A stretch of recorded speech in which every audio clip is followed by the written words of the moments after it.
Hi friends. आज फिर एक नई यूनिट के साथ यूनिट नंबर 5 ऑर्गेनाइजेशनल अरेंजमेंट्स। चलिए अब इसको वन बाय वन करके रीड करते हैं क्वेश्चंस को। Question number 1, what do you mean by advertisement agency? Discuss its role and function. Also discuss the various types of advertisement agencies. जिसमें हमें 3 question पूछ लिए हैं। पहले हमें उसका मीनिंग बताना है, फिर उसके रोल्स एंड फंक्शन, फिर उसके टाइप्स। एडवर्टाइजमेंट एजेंसी होती क्या ये? It is also known as creativity agency. It is a business that is dedicated to creating, planning and handling advertising and other forms of promotion and marketing for its clients. जैसे हमें पता है कि हम अपना कुछ काम को या सारा काम को डेलीगेट कर देते हैं, आउटसोर्स कर देते हैं बाहर वाली एजेंसीज को। क्यों? क्योंकि हमें पता होता है कि वो एक अच्छे तरीके से हमारे टास्क को परफॉर्म कर सकते हैं। हाँ, कुछ फीस चार्ज होती है, लेकिन हमें पता है उसमें हमारी रिटर्न काफ़ी ज़्यादा मिलेगी। Advertisement agencies can also handle overall marketing, branding, stages of promotions. Means ये सारा काम कर सकते हैं। हमें सिर्फ पेमेंट की होती है। बाकी इनके पास लॉट ऑफ प्रोफेशनल्स होते हैं और इनके काफ़ी सारे लिंक्स होते हैं, जिसके थ्रू ये अपने सारे फंक्शंस को, टास्क को अच्छे तरीके से वेल मैनर में परफॉर्म करके हमें दे देते हैं। अब इसके फंक्शंस फंक्शंस क्या है? एडवर्टाइजिंग प्लानिंग, ये प्लानिंग के काम आते हैं। सिलेक्शन ऑफ मीडिया, क्यों? क्योंकि इसके काफ़ी लिंक्स होते हैं एडवर्टाइजिंग एजेंसीज के आगे। तो ये हमें बेटर मीडिया के उसके अंदर हेल्प करते हैं। क्रिएटिव फंक्शंस, क्यों? क्योंकि इसके अंदर प्रोफेशनल्स वर्क करते हैं। प्रोफेशनल होंगे तो क्रिएटिव काम करेंगे लेस कॉस्ट में। Marketing function, coordination, trend personal. जैसे हमें पता है कि जैसे अच्छी अच्छी एजेंसीज होती हैं, कुछ भी कंपनी है, वो एक नए एम्प्लॉय को रखने से पहले कुछ ना कुछ उसको ट्रेनिंग पीरियड देती है। तो इसके अंदर ट्रेंड पर्सनल रहेंगे, वो आपके रिसोर्सेज को लेस एक्सप्लॉइट करेंगे और बेटर यूटिलाइजेशन करके आपको एक अच्छा आउटपुट देंगे। वाई? हम इन्हें हायर क्यों करें एडवर्टाइजिंग एजेंसीज को? उनको हायर करने से क्या फायदा होगा? एक्सपर्टाइज, क्योंकि हमें एक प्रोफेशनल काम करके देगा। एक तो हमारे लोकल बंदा काम करेगा, एक प्रोफेशनल प्रोफेशनल अच्छे तरीके से काम करेगा। नेक्स्ट पॉइंट में आएगा प्रोफेशनलिज्म, कॉस्ट सेविंग। जैसे कि आप काम कर रहे हो, एक आपके पापा काम कर रहे हैं, आपके पापा एक अच्छे तरीके से काम कर पाएंगे। क्यों? क्योंकि उनके पास एक्सपीरियंस है और वो काम को काफ़ी बार कर चुके हैं। तो उसके कारण कॉस्ट सेविंग होती है। Optimum use of human resources, एक काम को आप पहली बार करोगे तो आपको एक पूरे तरीके से एक्सपीरियंस नहीं होता, आपको नहीं पता होता कि कौन सा काम किस टाइम पे डेलीगेट करना है। और उन्हें इस काम को करते करते पता नहीं कितना टाइम हो गया है। और उनसे डिफरेंट टाइप ऑफ कंपनी काम लेती भी है, तो उन्हें हर टाइप का एक्सपीरियंस है। डिस्कस दी वेरियस टाइप्स में क्या क्या जाती है? Full service agencies, interactive agencies, creative bouquets, media buying agencies, इन हाउस एजेंसीज। आइए इसको वन बाय वन करके पढ़ते हैं। फुल एजेंसी सर्विस में क्या कहते हैं? ये बड़ी लार्ज साइज एजेंसीज होती है, deals with all stages of advertisements. Basis में ये बताया गया इसने। इंटरेक्टिव एजेंसी क्या होती है? ये आजकल मॉडर्नाइजेशन कम्युनिकेशन को यूज करते हैं। कैसे? ऑनलाइन एडवर्टीजमेंट, आपके इंस्टाग्राम पे पोस्ट कर दिया, कुछ भी कर दिया, पर्सनल मैसेजेस आपके पास आते भी रहते हैं कि आप ये सामान लीजिए, वो सामान लीजिए। Creative buckets, they perform no other functions apart from creating actual ads. ये आपकी एडवर्टीजमेंट बनाने के लिए काम आते हैं। ये स्मॉल साइज के होते हैं। देखो, फुल एजेंसी में क्या था? ये आपके ओल्ड स्टेज पे काम करते हैं, सारे के सारे काम परफॉर्म करें। क्रिएटिव बकेट्स में क्या करते हैं? सिर्फ ये आपकी एक्चुअल एड्स बनाते हैं। तो ये स्मॉल एजेंसीज होगी क्योंकि एक पार्ट काम कर रही है। Media buying agencies, some agencies buying place for advertisement and sell it to the advertisers. ये कह रहे हैं, जैसे सेकंड लाइन इसकी इंपॉर्टेंट है, they sell time in which advertisement will be placed. जैसे रात को 8 से 9 बजे का प्राइम टाइम होता है, उस वक्त मैक्सिमम पीपल वॉच करते हैं टीवी। तो ये क्या करेंगे? पहले से स्लॉट्स खरीद के रख लेंगे और ये आगे भेज देते हैं। ये एक टाइप का इंटरमीडिएरी हो गया। In-house agencies, these are good as full agency service. Big firms prefer this type of agencies which are built and work exclusively for them. ठीक है। अब discuss the various factor that influence selection of an advertisement agency. Advertisement agency को हम select करने से पहले किन factors को ध्यान में रखते हैं? अब इसके अंदर हमें इसने 10 फैक्टर्स बताए हैं। टोटल एजेंसी, इसके अंदर क्या होता है? हमें उनसे कैसा काम लेना है। अगर हम बड़ी एजेंसी के पास जाएंगे, उनके पास लार्ज नंबर ऑफ एक्सपर्ट्स होंगे। यदि हम स्मॉल एजेंसी के पास जाएंगे, क्या पता उसने लोकल बंदों को एम्प्लॉयड कर लिया हो, या कुछ पर्सन को जब एक एक्सपर्टीज हो जाती है तो उसे हायर पोजीशन दे दी जाती है। तो हमें उसके ऊपर डिपेंड करता है। Number of clients under the agency belt, जैसे हम सुनते हैं कि कई कंपनीज होती हैं, उनके पास लिस्टेड क्लाइंट होते हैं, तो उन्हें काम कुछ ध्यान से करना पड़ता है ज़्यादा, क्योंकि अगर कोई दिक्कत हो जाए तो उनके ऊपर कुछ ऑब्लिगेशंस आ जाती है वापसी। तो वो किस टाइप के क्लाइंट को डील कर रही है। तो हम उस अगर वो अच्छे क्लाइंट्स हैं, बड़े क्लाइंट्स हैं, तो उनसे डील करें तो हम अंदाजा लगा सकते हैं कि कंपनी अच्छी ही होगी। Types of service on offer, कि वो किस टाइप की सर्विस ऑफर कर रहे हैं। जैसे इसमें एग्जांपल दे रखा है इसने, एफएमजी या फाइनेंस। हाँ, अगर आपकी फाइनेंस की कंपनी है और आपको फाइनेंस की एडवर्टीजमेंट करनी है, तो आप एफएमजी के पास क्यों जाओगे? तो आप अपनी वो देखोगे ना कि आपकी ब्रदर आपके लिंक किससे ज़्यादा मैच कर रहे हैं। Media contact possessed by the agencies, जैसे कई जने होते हैं उनके काफ़ी ज़्यादा लिंक्स होते हैं, कईयों के नहीं होते। तो आप ये देखोगे कौन से आपको बेटर लिंक्स प्रोवाइड कर सकते हो, जिससे आप इवेल्युएशन जल्दी कर सकते हो। Creative talent possessed by the agencies, कुछ ना कुछ एक स्पेशल एम्प्लॉयड पर्सन होते हैं, कि कुछ ऐसे पर्सन होते हैं वो काम को पूरी अच्छी तरीके से करते हैं और वो वेल नोन पर्सनैलिटीज होते हैं। तो ऐसे ही कह रहा है कि क्रिएटिव टैलेंट पोजेस्ड, कि एजेंसी के पास कैसे कैसे पर्सन एम्प्लॉयड है, उनके पास कैसा टैलेंट है। एजेंसी लोकेशन एंड प्रोक्सिमिटी, एक कंपनी है वो शहर के बीच में है, तो वो वेल रिनाउंड है और उसके पास ज़्यादा काम आता है। और एक कंपनी है वो शहर के लास्ट में एक जंगल टाइप में है, तो वो अब अगर दिखता है कि उसका कुछ वेल फर्निश्ड नहीं है, कुछ नहीं है, बस वो काम चला रहा है, तो उस टाइम में method of payment and compensation, total amount involvement, क्योंकि एडवर्टीजमेंट कोई छोटा मोटा खेल नहीं होता, इसके अंदर पता नहीं कितने करोड़ रुपए का एक्सपेंस हो जाता है बैठे बैठे। तो इस चीज़ का endorsement of agencies, agency ranking, जैसे आप कोई भी कार बुक करते हो या फूड ऑर्डर करते हो, तो आप देखते हो कि किस रेस्टोरेंट की कितनी रेटिंग है, ऐसे एजेंसी की रेटिंग चेक करी जाती है। मोर रेटिंग यानी वो अच्छी एजेंसी है, लेस रेटिंग यानी कुछ ना कुछ कमी है उसको एजेंसीज के अंदर। तो आप इसके अंदर 10 पॉइंट से 7 to 8 याद कर लीजिए। अब आता है what are in house agencies and advantages and disadvantages. In house क्या हो गया कि कंपनी के अंदर का कोई डिपार्टमेंट उन्होंने बना दिया और वो उस काम के ऊपर, उस प्रोजेक्ट के ऊपर काम कर रहा है। जैसे क्या होता है, एक कंपनी है उसके अंदर दो, उसके पास दो ऑप्शन होते हैं, चाहे तो वो खुद का एक डिपार्टमेंट क्रिएट कर ले या बाहर का। वो डिपेंड करता है मैनेजमेंट पे, वो क्या प्रेफर कर रही है। अभी कह रहा है कि अगर अपने कंपनी के अंदर कोई डिपार्टमेंट ना रखा है एडवर्टीजमेंट एजेंसीज का, उसका मीनिंग क्या है, उसके एडवांटेजेस और ड्रॉबैक्स बताइए। Many firms have their own advertising department and also use an advertising agencies. In-house advertising act as a license and agency, giving the company greater control over the major expenditure. Yeah. It may also handle direct marketing. अभी इसमें type में दो type के होते हैं। All the advertisement tasks, some of them are just overall direction, can be performed by an internal department. A company whose advertising is a substantial part of marketing mix has will usually have its own advertising department. ये कह रहा है कि जैसे कंपनियां, उसके अंदर का भी होता है, बाहर का भी डिपार्टमेंट।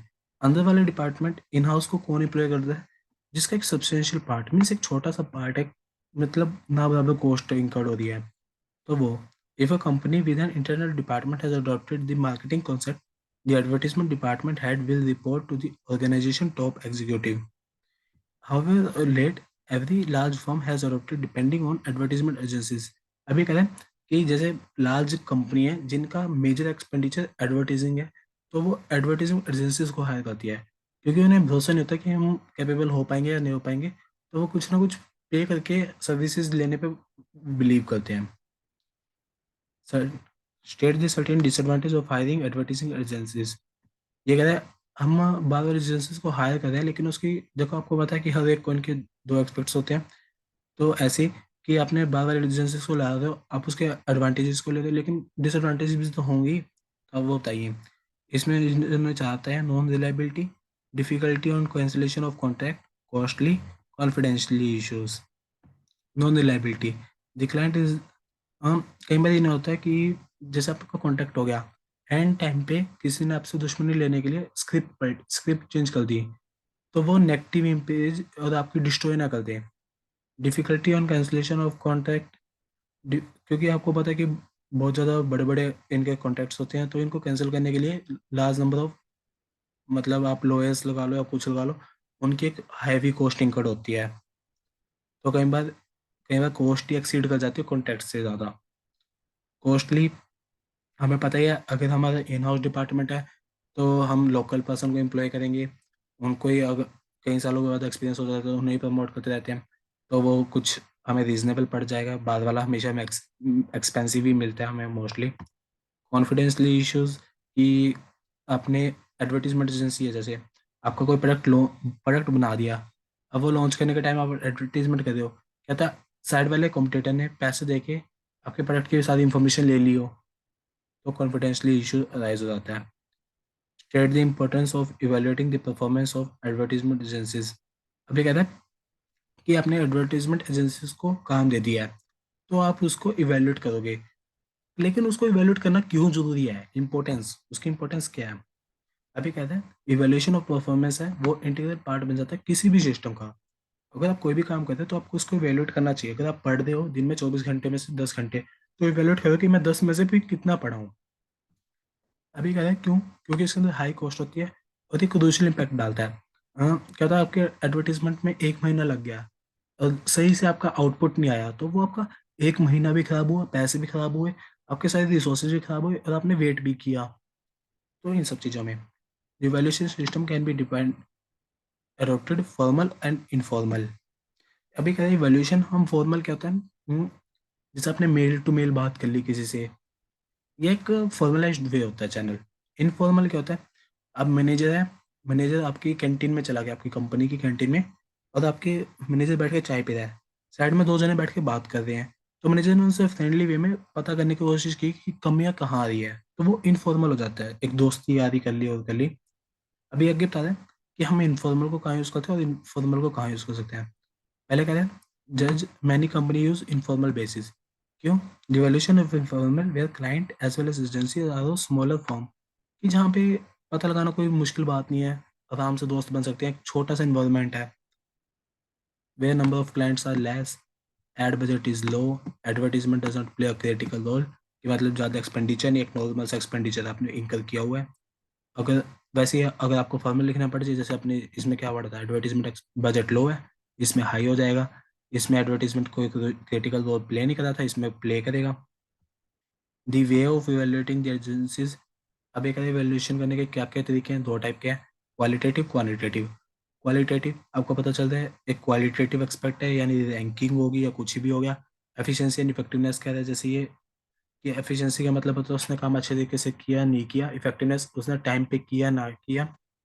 इसको कैसे कर सकते हैं कि उन्होंने कितने एफर्ट्स किए, कितनी स्किल्स लगाई प्लानिंग डेवलपमेंट और इम्प्लीमेंटेशन में। क्वानिटेटिव क्या होता है कि आप जिसको मेजर कर सकते हो। अभी कह रहा है कि आप आपकी सेल्स वॉल्यूम आप देख लोगे एडवर्टीजमेंट होने से पहले और बाद में कितना इम्पैक्ट आया, आपका मार्केट शेयर, मार्केट में क्या इमेज चल रही है इस वक्त आपकी कंपनी की, आपने जितने पैसे लगाए इन्वेस्टमेंट में क्या पूरे हो रहे हैं क्या नहीं हो रहे हैं। डिवैल्यूएशन में also in the form of performance appraisal, कि आपने देख लिया कि कौन से बंदे ने कितना इनपुट दिया है, तो उससे क्या होता है कि अगर आप किसी पर्सन के इनपुट का रिवॉर्ड दोगे, तो वो नेक्स्ट टाइम और इनपुट डालेगा।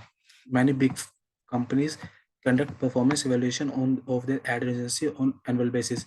अभी कहते हैं कि कई कंपनियां वो एनुअल बेसिस, कई क्वार्टर, मंथली, वो डिपेंड करता है कंपनी टू कंपनी, वो कैसे कहते हैं, वो उनकी खुद की पॉलिसी होती है। ये आखिर the periodicity of evaluation can differ from firm to firm, कि वो डिफरेंट करता है, फर्म टू फर्म उनके ऊपर डिपेंड करता है। Right a note on misleading advertisement. Misleading जैसे हमें पता चलता है कि गलत एडवर्टीजमेंट डिस्प्ले करना, ये it is bad for society which is manipulating and corrupt in nature. जैसे स्मोकिंग की होगी एडवर्टीजमेंट, स्मोकिंग ही नहीं, आप मिसलीडिंग में ले सकते हो कि जैसे प्रोडक्ट को अपने कंपनी ने कहा हमारी गाड़ी 40 किलोमीटर की एवरेज देती है, 40 किलोमीटर पर लीटर, बट एक्चुअल में वो 20 की भी दे दी, तो ये मिसलीडिंग में आ जाता है, ये गलत डिस्प्ले करना। अच्छा, advertisement fakely explore the weakness of India और अ फॉरेन। अब इसमें एग्जांपल दे रखा है, जैसे अब एक कंपनी ने लोकल परफ्यूम बना दिया लोकल इंग्रेडिएंट्स को यूज़ करके, लेकिन उसको नाम दे दिया फ्रांस का है, पेरिस का है, जिससे लोगों को लग रहा है कि ये फॉरेन का परफ्यूम है, हम जाके लें, इसकी क्वालिटी अच्छी ही मिलेगी। When company employ half truth, कि प्रोडक्ट बना भी इंग्रेडिएंट्स भी है लेकिन नाम बाहर का यूज़ कर दिया। कि मतलब कंपनी कुछ ना कुछ सच बोलती है लेकिन वो सच को घुमा देती है, बातों को सच नहीं बोलते। ये कह रहा है कि मोस्टली इंश्योरेंस कंपनी और क्रेडिट कार्ड, जैसे कई बार क्या होता है एडवर्टीजमेंट में कुछ होता है, हम जाते हैं कंपनी के पास, हमें बाद में पता चलता है वो कहते हैं सर आपने वो साइड में छोटा सा स्टार लगा हुआ था, अपने स्टार का मतलब नहीं पता, टर्म्स एंड कंडीशन अप्लाई, तो वो बिल्कुल छोटा सा लिख देते हैं और बाकी गलत चीज़ों को बढ़ा चढ़ा के दिखा देते हैं। कहते हैं कि इसके अंदर हिडन चार्जेस होते हैं, इंटरेस्ट होता है, सारा कुछ होता है, लेकिन कस्टमर को अच्छे तरीके से नहीं बताया जाता। Therefore, the regulatory mechanism should be put in place to protect the consumer from harmful and negative effects. अभी कह रहा है कि कुछ ना कुछ रेगुलेशंस होने चाहिए। देखो, जब कुछ गलत काम होता है उसके पीछे पीछे लॉ आता है, तो ये कह रहा है कुछ ना कुछ लॉ होना चाहिए जिसके कारण एक हार्मफुल एडवर्टीजमेंट से बचाया जा सके। अभी कह रहा है कि कुछ 10 टाइप्स के बताए हैं, आप कुछ भी 5-6 याद कर लीजिए। जैसे कंज्यूमर प्रोटेक्शन एक्ट आ गया 2019, कॉम्पिटिशन एक्ट आ गया 2002, standard on weight and measures act 1976, यूथ का याद कर सकते हो, सिगरेट्स, अल्कोहल, सैबी आ गया 1992। What is descriptive advertising, explain its major forms. Descriptive भी क्या होता है, एक टाइप की मिसलीडिंग में आ जाता है। Advertisement become misleading when the facts are intentionally omitted, a false claim are made. आप इसको इनइंटेंशनल नहीं कह सकते, क्योंकि एक एडवर्टीजमेंट को उस तरीके से डिस्प्ले करा जा रहा है, यानी उसके पीछे प्रॉपर प्लानिंग होती है, उसके बाद प्रॉपर किसी बंदे ने सोच के स्क्रिप्ट लिखी है। अभी कह रहा है कि यूएसए में तो है ही है, the federal trade commission act 1914 USA bans this kind of selling methods, but अभी इंडिया में कोई भी नहीं है। ये कह रहा है the such a committee wants to advertise the speak the truth and nothing else.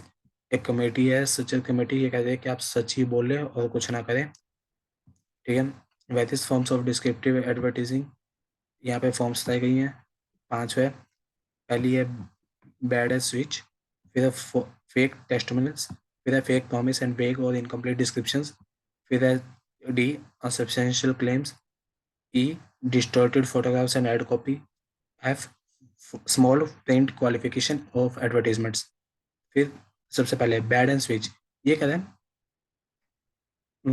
Only discrete a special price but not having item available of them. जैसे आप कई बार अपना टीवी खोलते हो, कहीं एडवर्टीजमेंट, कई चैनल्स ऐसे होते हैं वो बोलते नहीं है, आइए आइए हम पे लिमिटेड स्टॉक, अगर आपने अभी नहीं लिया तो आपकी ये हो जाएगा वो हो जाएगा। वो कि मतलब उन पे एक्चुअल में स्टॉक नहीं होता, लेकिन वो ऐसा प्रिटेंड करते हैं कि उनके पास अभी सिर्फ 2 यूनिट ही बची है, उसके बाद कोई मैन्युफैक्चरिंग नहीं होती, तो वो प्राइस को रेगुलेट करते हैं। तो उस टाइप को फिर आता है fake testimonials. Sometime company fake testimonials in order to promote a product. People tend to buy a lot of attention from the testimonials of others and business. Know this. Unfortunately, there is often no way to know when the testimonials are fake and consumer do not know and too late. अब इसमें example जैसे ये लिखा हुआ मैंने review, हम कई बार company खुद के रिव्यूज पोस्ट करवाती है, कई बार पे भी किए जाते हैं रिव्यूज पोस्ट करने के लिए, लेकिन एक्चुअल में वो प्रोडक्ट रिव्यूज के अकॉर्डिंग होता ही नहीं, बिल्कुल अपोजिट होता है, बेकार होता है। तो ये कहते हैं कई जने रिव्यूज के अकॉर्डिंग परचेज कर लेते हैं, लेकिन जब तक उन्हें पता चलता है कि फेक ये प्रोडक्ट वैसा है ही नहीं, बिल्कुल घटिया प्रोडक्ट है, जब तक वो काफी लेट हो चुके होते हैं, उनका प्रोडक्ट की वारंटी एक्सचेंज वगैरह सब कुछ खत्म हो जाता है।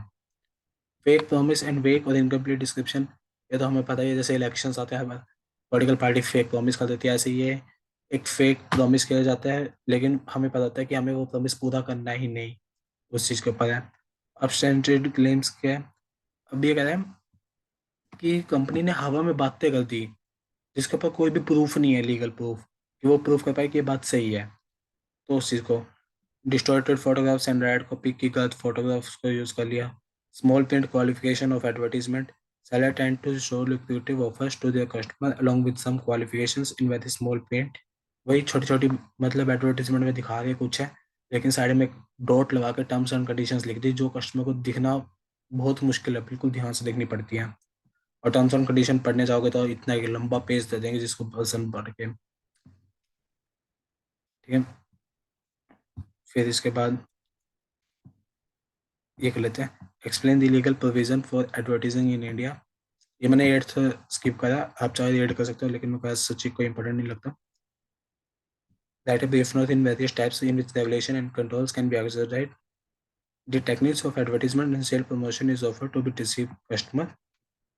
ये कह रहा है टेक्निक्स ऑफ एडवर्टाइजमेंट और सेल प्रमोशन क्यों यूज की जाती है, क्योंकि डिसीव यानी कस्टमर को अट्रैक्ट करने की कोशिश की जाती है। At present, we do not have any law prevented descriptive advertising and or sales promotion methods। ये कह रहा है कि इस टाइम हम पे कोई भी नहीं है। The MRTP Act, Monopoly Restrictive Trade Practices Act है, वो साइलेंट है इन दिस मैटर्स पे। It may be mentioned that if a dealer or manufacturer produces can restrict in neither nor will restrain the sellers from giving misleading advertisement। ये कहते हैं इस time हम पे कुछ भी नहीं है, एक एक्ट है मोनोपोलिस रेस्ट्रिक्टिव ट्रेड प्रैक्टिस, वो भी साइलेंट है। मे बी काफ़ी ओल्ड डेटा है लेकिन अब काफ़ी आगे हैं एजेंसीज लो। Advertisement become misleading when things are intentional omitted और फॉल्स क्लेम्स आर मेड। यहाँ पे सिर्फ ये बता रहा है MRTP एक्ट के बारे में, एक सचर कमेटी है वो कह रही है सिर्फ आप सच ही बोल रहे हो, उसके बारे में कुछ ना करें। अब यहाँ पे आ गया सेल्फ रेगुलेशंस इन इंडिया। एक the advertisement club Mumbai in April 1982 organized a workshop called for self-regulation in India advertising in collaboration with IEAA professionals from various India advertisement and advertising agencies. Means लोग खुद से ही बढ़ावा चढ़ावा करके वो आगे आ रहे हैं कि आप गलत एडवर्टीजमेंट ना करें। सोसाइटीज़ फॉर्म हो रही हैं, क्लब्स बनते हैं अच्छी चीज़ों के लिए।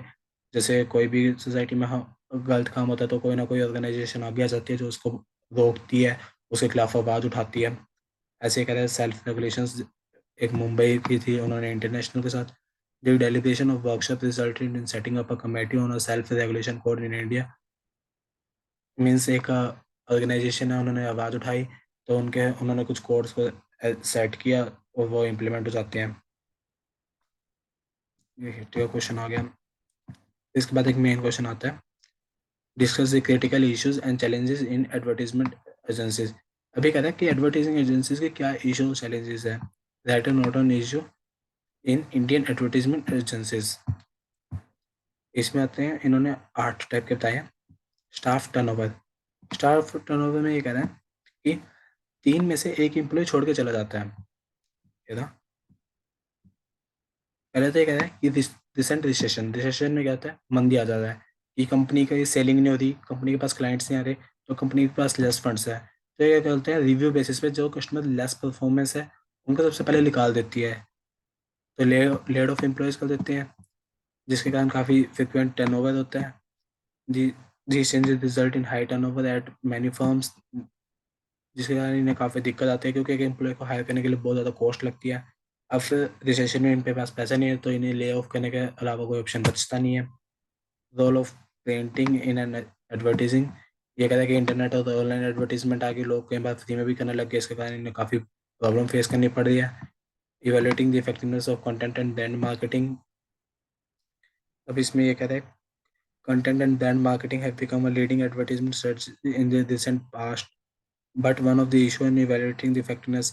ये कहता है कि आप एडवर्टीजमेंट को मेजर करना चाहते हो एक टर्म्स में, लेकिन ये बहुत डिफिकल्ट है। क्यों? क्योंकि क्वालिटेटिव एक्सपेक्ट है। अब किसी बंदे के मन में क्या एडवर्टाइजमेंट कितनी छा रही है उसको पता लगाना काफ़ी मुश्किल है।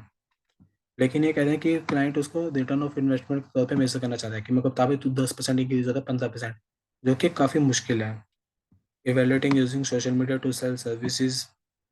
अब ये कह रहा है कि सोशल मीडिया पे इंटरन ओवरऑल कैंपेन्स में रन करने लगे। साइबर सिक्योरिटी एक मेन इशू होता है, ये high profile data breach, huge risk होता है फॉर बिजनेस। टैलेंट, हाँ सॉरी टैलेंट में आ गया कि एक कंपनी है जैसे losses 1 out of 3 employees every year, huge employ problems and extra cost, कि 3 में से एम्प्लॉय छोड़ के जाते ही जाते हैं। Client advertisement under great pressure to find out more and more clients willing to pay desired rate, कि एक ऐसा क्लाइंट मिलना जो जितना हमने बजट बनाया उतना ही दे या उससे ज़्यादा दे कई बार खुश होकर, वो बहुत ज़्यादा मुश्किल होता है। Pace of change.